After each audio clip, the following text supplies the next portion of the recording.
Have you ever stopped to really think about all the movements that you're doing? Have you actually chosen them, or did you just fall into doing them? Have you essentially just gone in blind and hoped for the best? Best of luck with that.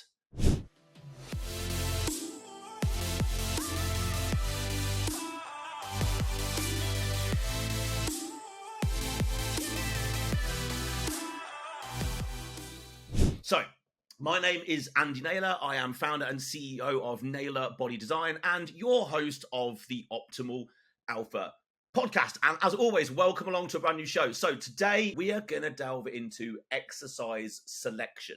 Now, I don't know you. I don't know your goals. I'm not going to be able to give you the direct answer to exactly what you should pick. But hopefully I can give you some perspective and some takeaways so that you could probably go and have a really good shot of working this out for yourself or getting a damn sight closer than where you are currently. So 3 topics as always. So what is exercise selection?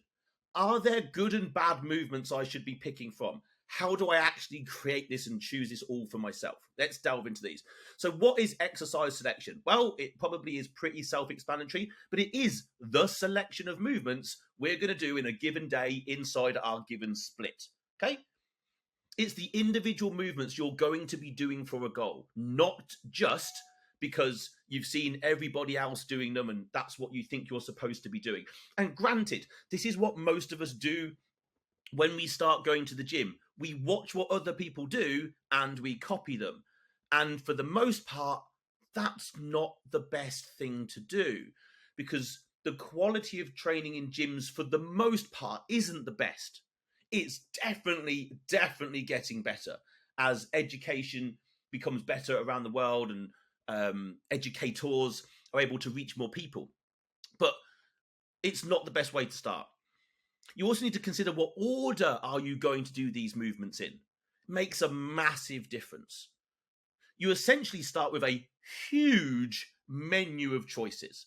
There are so many movements to pick from that it's baffling.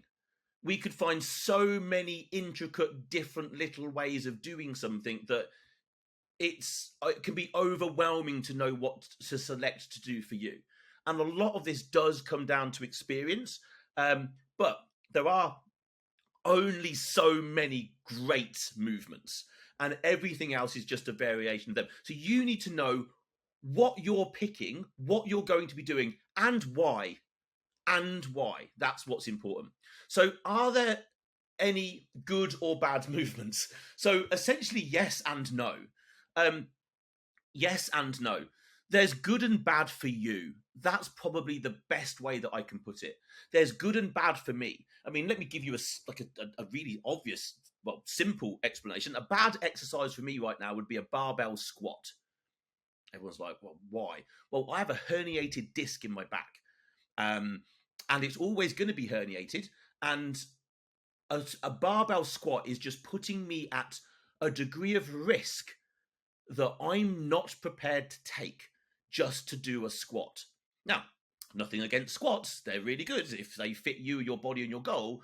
But there is no way I'm putting myself under that particular type of load to grow my legs when there are other exercises in the menu that I could pick to do the same job and better and have my back completely theoretically in a safe situation.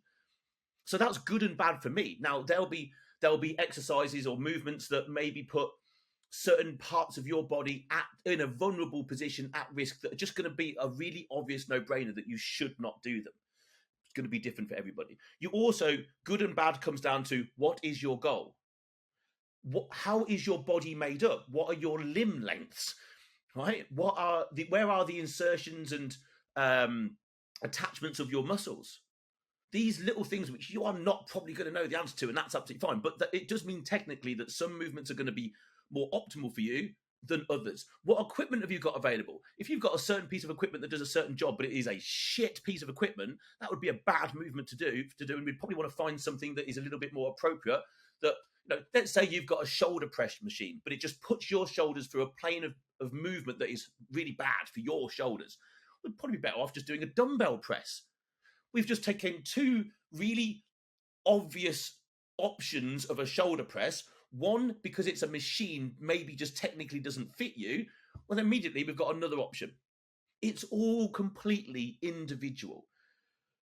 And with that, I think comes the confusion that, oh, my mate does this and he's got this great body part, so I must do that. Now, yeah, if you're lucky, that's going to work.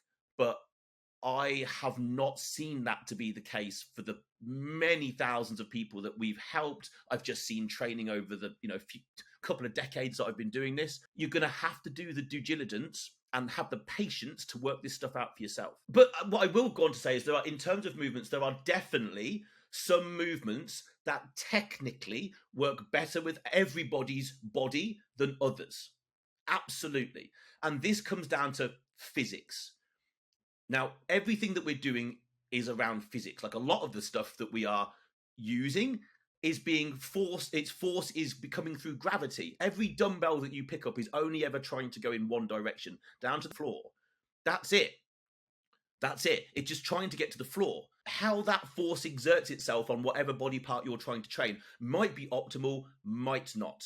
We have things called strength curves and things called resistance profiles and things called moment arms. These are all physics-based stuff.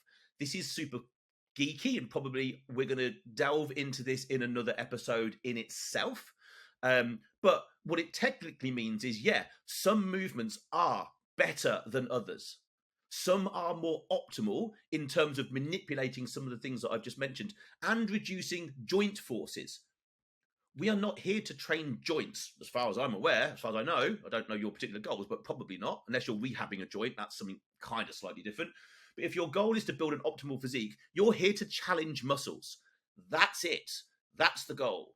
It's not lift weights and use machines. Granted, that's what you're going to be doing, but your job is to challenge a muscle. And some exercise, some movements definitely do that more optimal than others. So how do you choose for you?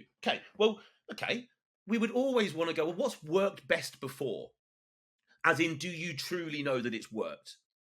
Now, a lot of people might be married to a certain movement because they love it and it feels great, but has it actually built you any muscle? Like, I don't know. Some people love to squat because it just feels like alpha, like I squat and I deadlift and I'm alpha. Great, cool. But a true alpha is going to think to themselves, yeah, I'm really good at doing this, but it hasn't actually seen me grow any muscle or get any results. We will all have movements that we're doing that we love to do. It feels great, but is maybe not just giving us the result. But what has worked before? That's a good place to start. Do any movements that you're currently doing cause pain and discomfort, as in the wrong pain and discomfort? Because if they do, stop doing them. Because you cannot therefore then progress in the long term something that hurts.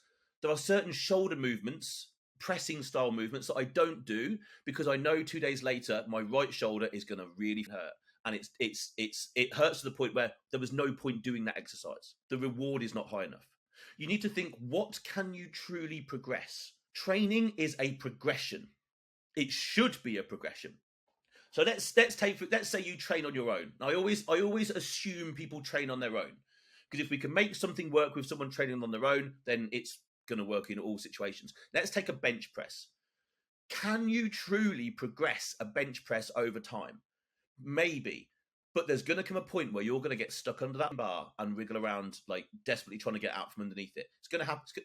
It's happened to me on more than one occasion when I used to bench press. Like, there's going to come a point where you think you can do one more rep and you're going to go for it because that's the extra rep that is the progress, and you're going to get stuck under the bar.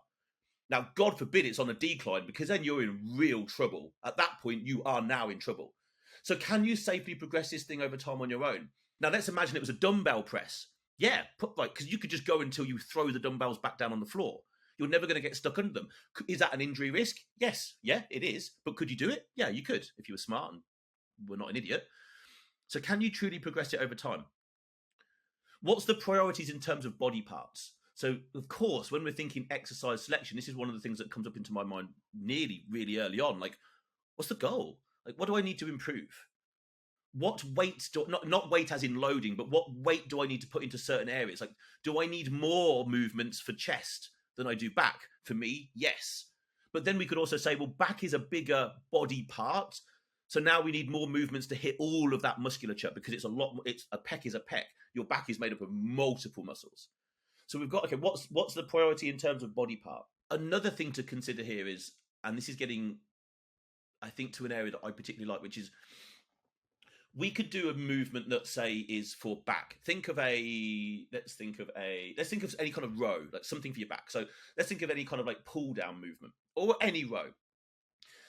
Most people are probably doing most of these movements bilaterally. In other words, they're hanging on with both hands and pulling with both hands. Let's imagine a pull down, right? So we've got a bar above our head. Most people are holding onto that bar and they're pulling it down. There's nothing wrong with that. Is it optimal for full lat contraction? No. Because the position that we need to put our body in to fully contract the lat, and let me be clear, that is definitely part of the goal of training, to at some point make sure that you can fully contract and shorten a muscle. And in a pull down, we have the chance and the opportunity to do that. With a standard lat pull down with a wide bar, can we? Not both sides at the same time, for sure. So now a consideration here would be, well, why not just do it one arm at the time? Now, you obviously can't hold onto the bar and do that. You would have to maybe change equipment and set yourself up slightly differently. But now we're talking about doing a different exercise. Same movement, it's still a pull down, but now it's unilaterally. It's one side at a time. Now, it's far easier to focus on that one lat, that one movement, that one side, and you've got 100% more chance of getting your body into a position to fully contract that one side. Because ultimately, you've got to kind of lean to one side and bring scapula, shoulder, down towards your hip to shorten that distance a little bit. It will definitely help. So these are other considerations that we want to throw out there. So let me just try and give you some examples of how maybe I set up my training. And this might apply to you, it might not. But let me give you an example of like a leg day. And you see how simple I'll keep everything. There's nothing spectacular here, but I will always start with hamstrings on a leg day. 2 reasons. One, a number of years ago, I would start with leg press. And I got pretty strong on leg press. But I remember a couple of times having a twinge in my left hamstring that made me crap my pants slightly, because it was like, if something was going to go wrong under 300 kilograms of weight, it was going to go wrong in a massive fashion. And I'm like, okay, so I need to wake up my hamstrings before I get on this leg press. I'm like, okay, well, I'll just do hamstrings. That was the first consideration. So now this is now exercise selection. Now, when it comes to, okay, well, what hamstring movement am I going to do? We've got 2 major options. Well, when we're talking about a knee extension and flexion movement, not at the hip, right? Either laying hamstring curl or a seated hamstring curl. I will always opt for the seated hamstring curl. Why? So one, I feel that I get a far better full contraction in that piece of equipment. And 2, given that I'd already had a slight warning from my hamstring that it wasn't happy, getting in a laying hamstring curl, which when you extend your legs out to kind of put the pad down, you're under a hell of a lot of load. And if something's going to go wrong, it's all the way out at that point. It just does not feel the same as you extend your leg up in a seated hamstring curl. They just do not feel the same. Well, they're not the same. And that's the difference between exercises. So now my exercise selection is seated hamstring curl, and the order is I'm doing them first.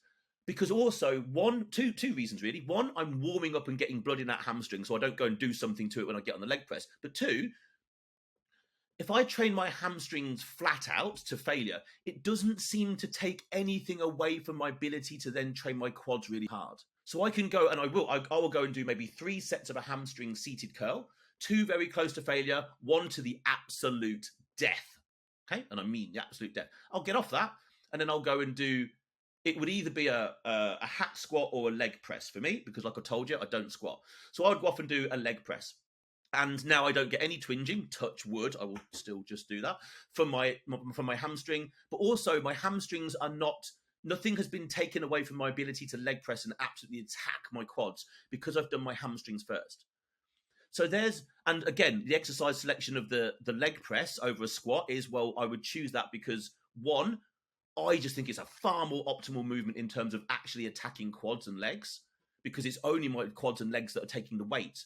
With a barbell squat, I'm having to support that weight the whole way through my torso. I don't think that's optimal, personally. Just doesn't seem optimal to me whatsoever. not saying it's a bad exercise, but let's think about it. The other reason is I have a herniated disc in my back. So why on earth would I put myself in a risky position?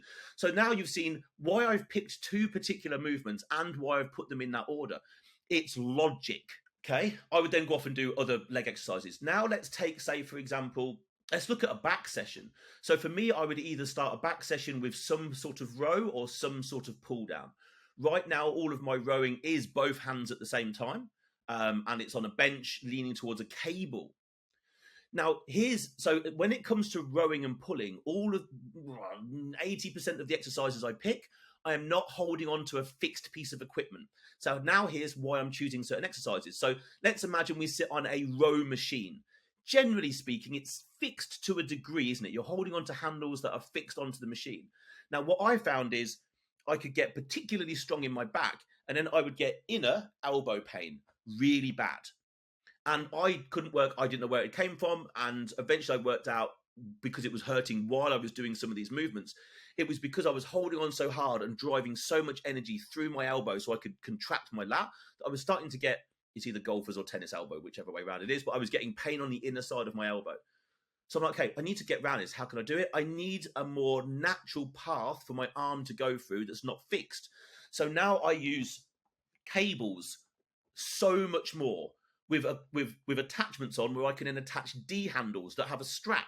So now my wrist is completely free to move through whatever plane of movement it needs to, which has completely eradicated all the pain in my elbows. So here is another reason. So exercise selection, I've picked doing a laying on an upright bench or a high incline bench, holding on to two D handles connected to a cable down at the floor in front of me, if you can picture that. And now I'm rowing. 1, I'm chest supported, so my herniated disc in my back is safe. 2, I'm chest supported, so I'm not cheating. 3, I'm holding on to D handles, so I'm now not putting my elbows at risk. These are all the considerations. And if you don't take a step back, I suppose, and consider what things are happening and why. In other words, don't just go blindly into, I'm just going to do these exercises and this is it. You've got to take a step back and open up your eyes and go, why am I doing these exercises? Why have I chosen these movements? Are they working for me? Like, what happens if I were to change? And then you make a change, but you do not then change something too quickly afterwards. This is the other thing that people do with their exercise selection and the order. They're changing it all of the time. Like, I've been doing things the same way for so long. I don't get bored, because if I'm getting the result, there's no way I'm ever going to get bored of that. But another message that I would really put clear here is you've got to stick to things and manipulate them methodically. There has to be a reason why. There was a reason why I moved my hamstrings first. It was because I got a very clear and present warning sign that something was going to go wrong if I didn't. So I had to take action. And the smart thing was to do that. And then the next smart thing was to choose seated hamstring curl over a laying hamstring curl. That's it. I've been doing that now that way for about 4 years. I haven't changed it. And it's working perfectly fine. And it will be the same with upper body movements. Like, you might find that you want to train your chest before your shoulders. You might want to train your shoulders before your chest. It depends which one you need to bring up most. You might, when you train so for example, if someone trains their shoulders first, you might then lose the ability to be stable at the shoulder joint when you come to do your chest pressing. That's a serious consideration. Because if you've now lost stability at a joint because you've just done seated shoulder press and now you're doing decline dumbbell press, and suddenly your shoulders are already knackered from the shoulder pressing, now you've put yourself at risk by doing the dumbbell pressing second. Maybe that way round works really well for you. So when it comes to exercise selection, these are the considerations we're going through. I cannot sit here and tell you what are going to be the right ways to do it for you. But as always, I hope that going through some of the things I've spoken about has just sparked some thoughts. Just actually, if all I've done today is make you think more clearly, why am I choosing these movements? Write them down. Pull your training plan apart. Look for ways you can make it more optimal, safer, that you can progress things more, and you'll make more progress. So, my guys, team, that is it for today. Hope that's been useful. As always, tag me in your socials as you've been doing. And if you found this useful, well, thank you. A 5-star review is one of the best ways you can let me know, and we appreciate that massively. Also, maybe download and subscribe to the podcast. It obviously helps us reach more people, help more people down the line, which is what this podcast is all about. But for now, my squad, over and out. Go and have the best day.